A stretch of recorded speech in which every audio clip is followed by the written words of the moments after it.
मित्रों नमस्कार प्रणाम रउआ सब कैसन बानी। दवा देखत भूषण भोजपुरिया के और आज के अखबार नहीं पढ़ले तो कोई बात नहीं। देश में बानी, विदेश में बानी, पटना से बाहर बानी, बिहार से बाहर बानी, कहीं बैठल बानी, हमारे वीडियो में अगला कुछ मिनट तक बनल रही। आज के अखबार में महत्वपूर्ण योजना का आवर हुआ काम के एकरा खातिर हुआ हमारा वीडियो चैनल से जुड़ल रही। आज के प्रमुख जन खबर बा चिनाब नदी पर माननीय प्रधानमंत्री द्वारा जन पुल के उद्घाटन कल गई बा। इस सबसे हेडिंग और सुरक्षा बा। कल ट्विटर पर भी ट्रेंड करत रहे और बहुत ही बेहतरीन, सुंदर, अद्भुत, कला का प्रतीक, टेक्निकल रूप से स्ट्रॉन्ग, सब कुछ मिला करके एक नए भारत का निर्माण इस पुल का योगदान है और बहुत ही मनोरम दृश्य है जरा के देखे खातिर पूरा देश भर से पर्यटक खाली पुल के देखे खातिर जरूर जाइए। इतना सुंदर ही बनल बा। एक खासियत का भी जान ली, एक आवश्यकता का है जान ली। जब भारत और पाकिस्तान के 1991 में कारगिल के युद्ध भइल रहे, वही समय चिनाब नदी ई जो पूरा दुर्गम इलाका रहे, आवे जाए के लिंक ना रहे। जम्मू कश्मीर से कटरा से लेकर के तमाम इलाका के लोग रेल परियोजना ना होके से काफी सफर करते रहे। सड़क हमेशा बर्फ से, पानी से, बारिश से हमेशा बाधित रहते रहे। ई पुल के बन जाए से और वंदे भारत ट्रेन के चले से जो अत्याधुनिक ट्रेन है, काफी सहूलियत पूरे इलाके के लोगों को मिली। एकरा के वाजपेयी जी 2002 में कल रन की पुल बनावे के बाद, लेकिन ओकरा बाद से काम शुरू ना भइल, बहुत लेट लतीफी भइल। तो कल प्रधानमंत्री मोदी जी कहलन कि सब अच्छा काम हमरे खातिर लागत रखल बा, ओकरा को ढोल और डंका के चोट पर पूरा भी कर दवन। अच्छा योजना बा और पूरा करके पूरा गर्व से उनको सीना भी चौड़ा हुआ कि भाई हम बढ़िया बढ़िया काम करता नहीं। आ देश के लोग के नजरिए में भी एकदम बढ़िया काम होता। अब वो पूरे इलाके के लोगों से बात करब तो मोदी के वो लोग फैन बा, काहे ना हुई। डेवलपमेंट जब इस तरह का हो तो केहू फैन हो जाए। अब पुल की खासियत का पहले ही जान ली। पूरा आर्च ब्रिज है, 359 मीटर यानी लगभग 359 मीटर चिनाब नदी के पुल से ऊपर। ये चिनाब नदी से 359 मीटर ऊंचा हाइट पर जाकर बनल बा। यही से विश्व के सबसे ऊंचा पुल एकरा के कहल जाता। 653 किलोमीटर एक जोन ओमे लागल बड़ुए पुल के मजबूती देवे में जोन स्टे केबल लगावल गइल बा। केबल जोन केबल से टान के पुल बनल बा, 653 किलोमीटर लगा है पुल में पूरा स्टे केबल। आप सोचिए 653 किलोमीटर कितनी लंबी दूरी हो गई। 272 किलोमीटर उधम 272 किलोमीटर लंबे उधम श्रीनगर बारामूला रेल लिंक को प्रधानमंत्री ये कल लोकार्पण किए हैं। 272 किलोमीटर, 260 किलोमीटर प्रति घंटे के रफ्तार से हवा आ जाए, भूकंप आ जाए, सहे के क्षमता बा पुल में। देश की पहली ट्रेन जो है 0 डिग्री से 20 डिग्री के बीच में ये चली। अतना भी टेम्परेचर रही 0 यानी 0 से 20 डिग्री तक, तब यह ट्रेन पर कोनो अवसर नहीं पड़े के और आसानी से एकरा के पार करी। ट्रेन में जो वंदे भारत ट्रेन बा, एकरा में आइस कटर लगावल गइल बा। कतनो बर्फबारी हो एकरा के काटते हुए, चिरते फाड़ते हुए एकदम निकल जाई। यात्रा बाधित ना हो, आराम से लोग आई जाई। श्रीनगर से कटरा तक चेयर कार के किराया 715 रुपया और एग्जीक्यूटिव क्लास की किराया 1320 रुपया बा। ये पुल के खासियत बा। और कल जब तिरंगा लेके मोदी जी जो पुल के उद्घाटन कैलन, पूरी दुनिया के निगाह ओकरा पर है। ऑपरेशन सिंदूर के बाद से पुल का लोकार्पण भी काफी महत्वपूर्ण प्रोजेक्ट मानल जा रहा बा। एकरा से काफी लोग के तो फायदा हुई। पूरे इलाके के लोग मोदी जी से खुश बा। यहाँ के इवन के वहाँ के उमर अब्दुल्ला जो सीएम मानू खुदे खुश बा कि इतना बेहतरीन काम भइल बा कि मत पूछी। इंजीनियरिंग और प्राकृतिक दोनों के अद्भुत नजारा बा, एकदम देखे वाला बा। यही से पर्यटक बार बार जोड़ देता नहीं कोई जाइए हम। और बाद पीएम मित्र योजना के तहत अब योजना पर पीएम मित्र योजना के तहत भागलपुर में मेगा टेक्सटाइल पार्क बनी। एकरा के चिराग पासवान जो मंत्री बन एकरा के कहलन है एकरा के बनावल जी। एकरा खातिर पूरा 1000 एकड़ भूमि चाहिए। ओकरा के आसपास वहाँ पूरा बोलुए 50,000 से अधिक बुनकर परिवार के एकरा के लाभ मिली। क्योंकि भागलपुरी सिल्क के चर्चा पूरे विश्व भर में बा। ये बन जाए से भागलपुरी सिल्क की जो ऐतिहासिक पहचान बा, ओकरा में एक तो लोगों को रोजगार मिली, सिल्क के पूरा व्यवसाय हुई और पूरा वो इलाके के बुनकर परिवार के भी फायदा मिली। अच्छा खबर बा, अच्छा योजना बा। यही तरीके पटना मुजफ्फरपुर आवे जाए खातिर संपर्कता के लिए 23 करोड़ रुपया से लेकर पटना में भी कंकड़बाग के इलाके के विकास करे खातिर रोड डेवलपमेंट में पैसा खर्चा कल जा रहा बा। तो काफी आवाजाही में सहूलियत और आसानी हो जाए। किसान उत्पादक संघ के काल माननीय सहकारिता मंत्री प्रेम कुमार जी के मीटिंग रहे। वो मीटिंग में भइल कि किसान के जो उत्पादक जो केंद्र है एफपीओ जरा के एफपीओ कहल जाला, ओकरा में लाइसेंस बीज से लेकर के किसान बीज के लेकर के सब कुछ दिहल जाओ। ओकरा से का हुई कि आसान हो जाई ओइजा के बीज भट्टे में और किसान तक आसानी से पहुंच जाए बीज वगैरह बीज खाद सब। तो हमें 77 पहले से रहे, कुल मिलाकर 300 एफपीओ की संख्या बा। एकरा होके से किसान के काफी फायदा मिली। तो अगला कार्यक्रम माननीय मोदी जी के फिर से 20 जून के बाद सिवान में, रोहतास के बाद सिवान में अवतरण, चुनाव के साल बाद लगातार अभी आवे के दौरा जारी रही। तो हमें कई महत्वपूर्ण विकास योजनाओं के शिलान्यास उद्घाटन हुई, जो जानकारी से निकल के अभी आ रहा बा कि 7170 करोड़ की योजना से 8 गो सीवरेज प्लांट जो पटना में बनल बा ओकरा के उद्घाटन हुई। 14 गो सीवरेज ट्रीटमेंट प्लांट और नेटवर्किंग का काम बिहार में हुई, ओकरा के शिलान्यास हुई। 13 शहरों में जलापूर्ति योजना के शिलान्यास हुई। इस तरीके से जो सीवरेज और नेटवर्क के काम बा एक उद्घाटन और शिलान्यास समारोह बा। एक बाद में अभी और योजना हमें जुड़ी। तो 20 तारीख के ही प्रोग्राम बा बिहार में।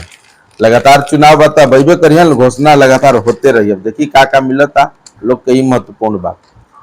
जुलाई में एक बार फिर से सरकारी सेवक के डीए में वृद्धि हुई। 55% अभी बा, ओकरा के बढ़ा के 3% और यानी 58% हो जाई। 7वां आयोग वेतन आयोग के लाभ मिलते बा। 18 के भी सरकार घोषणा कर दिले बा, तो वो देखी हुई। सस्ते होम लोन, जो लोग होम लोन जे भी लोग ले बा, तो होम लोन में रेपो रेट में 0.50% की कटौती आरबीआई रिजर्व बैंक का कैले बा। तो एकरा में जे 20 लाख से ऊपर 20 वर्ष के जो होम लोन ले बा, 20 वर्ष से ऊपर के जितना भी होम लोन बा, अगर कोई 30 लाख ले बा तो ओकर ईएमआई में अभी ईएमआई लगता 26,992 रुपया, अब लगी 25,093 रुपया, यानी 1,894 रुपया के बचत हुई। ऐसे कोई 50 लाख ले बा तो 3,164 रुपया की बचत हुई। 75 लाख ले बा तो 4,700 रुपया की बचत हुई। 1 करोड़ ले बा तो 63 रुपया की बचत हुई। लेकिन बैंक रेपो रेट सही से कम करे तब। अभी क्या होता है कि बैंक रेपो रेट में अभी कम के लिए 0.17%, तो जब आरबीआई 0.50 कैलस तो 0.17% क्या कैलस, गलत बा। अगर ऐसे करी तो ग्राहक के फायदा ना मिल पाई। तो एक के रिजर्व बैंक के देखे की जरूरत बा। नीट पीजी की एग्जाम 3 अगस्त के हुई, एक ही पाली में हुई, पहले 2 पाली में होते रहे, अब एक ही पाली में। जिले के 5,88,088 लाख छात्रों के बीच 61 करोड़ की छात्रवृत्ति का वितरण किया गया। मुख्यमंत्री साइकिल बालिका अलग अलग मुख्यमंत्री पोशाक योजना, मुख्यमंत्री छात्रवृत्ति योजना, ये पटना जिला के हाल बा। इसे पूरे बिहार में एक पूरे बिहार के जिले को 29,000 छात्राओं को एक से साइकिल योजना का भी लाभ मिली। पूरे बिहार के लिए योजना ही जारी भइल बा। तो अलग अलग मद में अलग अलग पैसा जारी भइल बा, अब ऊपर जल्दी फायदा मिली। बिना सर्जरी के 90% हृदय रोगी स्वस्थ हो रहे हैं। ये जापान में एगो प्रख्यात विशेषज्ञ जो शोध भले ओकरा में पता चलल है। पीएमसीएच के इमरजेंसी में गंभीर मरीज जितने भी आवत हैं, क्योंकि पीएमसीएच का भी किरकिरी भइल बा मुजफ्फरपुर वाला मामला में, तब जितने भी गंभीर मरीज हैं तो ओकरा कहते एगो ट्रायज रूम बनी। मतलब ट्रायज रूम में ये होई कि जितना भी बाहर से मरीज हैं ओकरा के वो जब विशेषज्ञ रहे, वरिष्ठ डॉक्टर रही, नर्स रही, ओकरा के एक बार देखल जाए कि इनकर प्रॉब्लम का बा, प्रॉब्लम के अनुसार तुरंत विभाग में ट्रांसफर कर जाए कि फलना विभाग में भेजल जाओ, वही इनकर इलाज चली। मुजफ्फरपुर मामला में का भइल बा कि ईएनटी पहले से ईएनटी कहता हमार ना तो भेज दिल गाइनोलॉजी प्रसूति विभाग में, वजह से ओकर ना तो भेज दिल सर्जरी। 4-5 घंटा दौड़े में एम्बुलेंस में रखे में युवती की हालत खराब हो गई और लड़की वो बेचारी डेथ कर गई। तो इस सिस्टम लखींदर जी जब सिविल सर्जन रहन तो लागू रहे, बीच में काहे भंग हुई करो के जांच करे के चाहिए। ये सब गलत बात बा। अगर इस व्यवस्था बात के चालू करिए और कौन मरीज कहाँ से आ रहा तुरंत देख के जस्टिफाई वेरीफाई करके वहां पे इलाज कराइए। तो ये सब काम लिखे हो तो अल बल काम करके झूठो के बिहारो सरकार के बदनामी होता, पीएमसीएच के तो होते बा। डॉक्टर ने तो लगाता कि मानवीयता ही खत्म हो गई, जबकि ओकरा मानवीय होके चाहिए। महिलाओं के लिए पिंक बस अभी पटना में चल रहा है 20 गो, अब 80 गो बस और खरीदल जा रहा बा, जो बिहार के सभी जिला में सभी कोना में चली। तो महिला के सुगम हो जाए, यात्रा के सुगम बनाने में काफी लाभ हुई। कल एक आधा घंटा जल जमा पानी पड़ल पटना में, हर इलाका में जल जमा हो गई, नगर निगम का सब दावा फेल हो गई। अब देखे आगे का हो रहा बा। बाजार समिति में बायोगैस का प्लांट लगातार 250 किलो बायोगैस के प्लांट में 500 से 600 किलो जैविक खाद्य का उत्पादन हुई। ये अच्छा खबर बा। अगर ये लागत आ तो बिहार खातिर बढ़िया बा, और खासकर किसान के लिए भी बड़ा बढ़िया खबर बा। केंद्र सरकार के जितना योजना बा ओकरा में तेजी से एकदम तेजी ला के निर्देश दिया गया बा कि तेजी से काम करिए, नहीं तो फिर दिक्कत हो जाई। गर्दनी बाग में प्लास्टिक के प्रोसेसिंग केंद्र जो बनल रहे कचड़े के गोदाम में चल गई, यानी बंद हो गई, लापरवाही के भेंट चढ़ गई। ये स्थिति बढ़ गई। कचरा निष्पादन के लिए पटना में अभी तो कुछ योजना जो ठोस आज तक ना भइल। 2 बेर 3 बेर शिलान्यास भइल, जापान की कंपनी आई, अमेरिका कंपनी आई, हई लगी हऊ लगी, बिजली उत्पादन हुई, आज तक अभी तक कुछ ना भइल। ये स्थिति बढ़ गई। बिहार सरकार के मुख्यमंत्री जी कहत रहन काम करा, अलग अलग विभाग का अलग अलग रवैया बा, काम धंधा जन बात तो देखते बनी।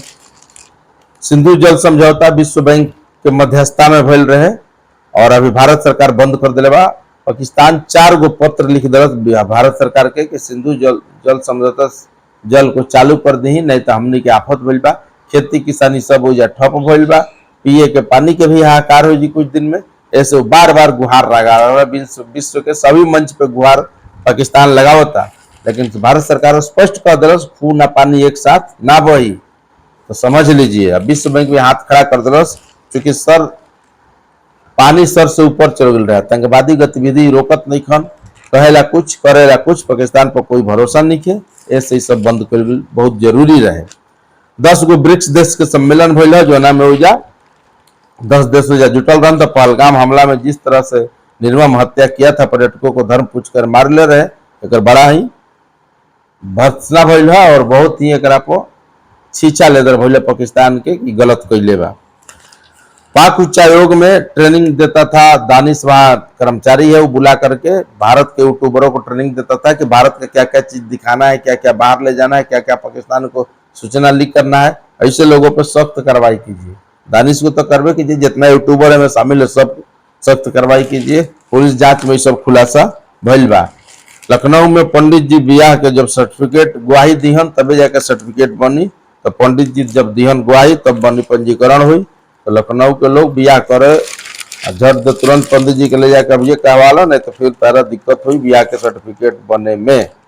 ये खबर आयल बा लखनऊ से। बेंगलुरु में भगदड़ भइल रहे आरसीबी वाला के जश्न में रुआ देखबे कनी, अब जांच शुरू हो गई बा। अगला वर्ष पाकिस्तान में आम चुनाव हुई, हो जाके प्रधानमंत्री घोषणा कैला। ट्रंप के झटका लगल बा। विदेशी छात्र हार्वर्ड यूनिवर्सिटी में काहे ना पढ़ी, एक खातिर ट्रंप रोक लगल रहन, तो झटका मिलल बा। ये पूरा खबर बा, पूरा कहानी बा, वो हमारा साथ जुड़ल रह, देखत रह तो सब कुछ रुआ मिलत रही।